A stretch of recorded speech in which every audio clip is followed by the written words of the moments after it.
বা road permit বাতিল হয়ে যাবে যদি তাকে যে কারণ দর্শানো অথবা তার কাছে যে জবাব চাওয়া হয়েছে তার সন্তোষজনক উত্তর না হয়। দুর্ঘটনার জন্য কাউকে বিশেষভাবে দায়ী আমি করতে চাই না, তবে ঈদের জার্নি স্মুথ হয়েছে বলে আমি মনে করি। জিপিএস সিস্টেম আমরা চালু করার নীতিগত সিদ্ধান্ত নিয়েছি। সব পাবলিক পরিবহনে, সব পরিবহনে জিপিএস থাকবে।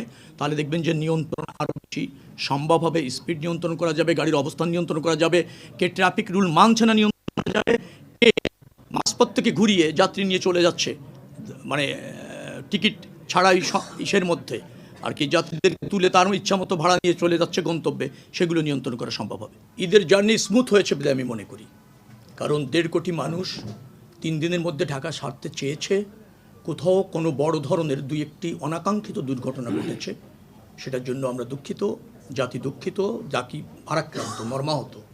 একটা প্রাণেরও মানে ডিপারচার কেউ চায় না। রেইনবো অলরাউন্ডার এক্সটেরিয়র পে বাড়ির বাহিরের দেয়ালের সুরক্ষা নিয়ে থাকুন নিশ্চিন্ত, সাথে পাচ্ছেন 10 বছরের ওয়ারেন্টি।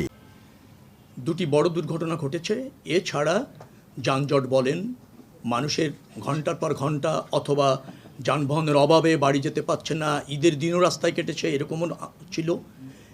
এর আগে আমরা মনে করছি যে কোনো সময়ের চেয়ে 1.5 কোটি মানুষ নিরাপদে স্বস্তিতে বাড়ি ফিরতে সক্ষম হয়েছে বলে আমরা মনে করি।